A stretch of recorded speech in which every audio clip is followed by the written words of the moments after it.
നമ്മുടെ സംസ്ഥാനത്ത് നിലവിൽ 62 ലക്ഷത്തോളം വരുന്ന പെൻഷൻ ഗുണഭോക്താക്കളാണുള്ളത്. ഇത്തരത്തിൽ അവർക്ക് കൃത്യമായി മാസം നൽകേണ്ട 1600 രൂപ ക്ഷേമ പെൻഷൻ, നിലവിൽ 5 മാസത്തെ പെൻഷൻ തുക നിലവിൽ കുടിശ്ശികയാണ്. അത്തരത്തിലാണ് നമ്മുടെ സംസ്ഥാന സർക്കാർ ലോക്സഭാ തിരഞ്ഞെടുപ്പിനെ നേരിടുകയും അത് വലിയൊരു തോൽവി തന്നെ സംഭവിച്ചു എന്ന് തന്നെ പറയാം. അതിനൊക്കെ കാരണമെന്ന് പറയുന്നത് പെൻഷൻ തുകയൊന്നും കൃത്യമായി വിതരണം ചെയ്യാത്തതാണ് കാരണമെന്നാണ് വിലയിരുത്തൽ.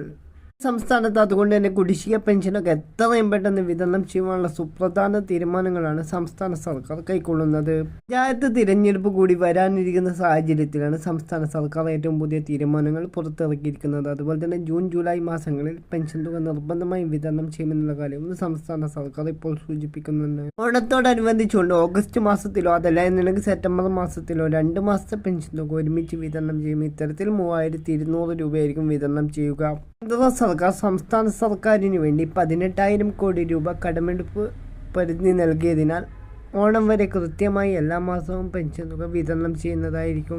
ഇത്തരത്തിൽ വിതരണം ചെയ്യുന്ന 3200 രൂപ വീതമാണ് ഓരോ പെൻഷൻ ഗുണഭോക്താക്കളുടെയും ബാങ്ക് അക്കൗണ്ടുകളിലേക്കും കൈകളിലേക്കും എത്തിച്ചേരാൻ പോകുന്നത്. ഇതിൽ നടന്നുകൊണ്ടിരിക്കുന്ന ഡിസംബർ മാസത്തിലെ പെൻഷൻ തുകയുടെ വിതരണം അവസാനിച്ച ശേഷം നമ്മുടെ ഈ ഒരു ജൂൺ മാസത്തിൽ 1 മാസത്തെയും കൂടി പെൻഷൻ തുകയുടെ വിതരണം ഉണ്ടാകുമെന്നാണ് ഇപ്പോൾ റിപ്പോർട്ടുകൾ സൂചിപ്പിക്കുന്നത്. ഒരു പെൻഷൻ തുകയുടെ വിതരണം ഈ മാസം 20-ാം തീയതി മുതൽ ആരംഭിക്കുമെന്നുള്ള കാര്യമാണ് സംസ്ഥാന സർക്കാർ സൂചിപ്പിക്കുന്നത്. ഇതിനുവേണ്ടി എല്ലാവരും കൃത്യമായി ക്ഷേമ പെൻഷൻ മാസ്റ്ററിംഗ് പൂർത്തിയാക്കാത്ത ആളുകൾ കൃത്യമായി ക്ഷേമ പെൻഷൻ മാസ്റ്ററിംഗ് പൂർത്തിയാക്കുകയും അതുപോലെ തന്നെ വരുമാന സർട്ടിഫിക്കറ്റുകൾ ഹാജരാക്കാത്ത ആളുകൾ അവരുടെ വരുമാന സർട്ടിഫിക്കറ്റുകൾ ഹാജരാക്കേണ്ടതുമാണ്.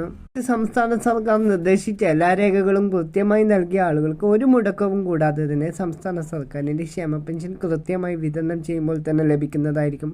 ഇത്തരത്തിൽ സംസ്ഥാന സർക്കാരിൻ്റെയും അതുപോലെ തന്നെ കേന്ദ്ര സർക്കാരിൻ്റെയും എല്ലാവിധ വാർത്തകളും ആദ്യമായി തന്നെ അറിയുന്നതിന് വേണ്ടി ദയവായി നമ്മുടെ ചാനൽ സബ്സ്ക്രൈബ് ചെയ്യുന്ന കാര്യം ഒന്ന് പരിഗണിക്കുക. പുതിയൊരു വാർത്താവിശേഷവുമായി വീണ്ടും കാണാം.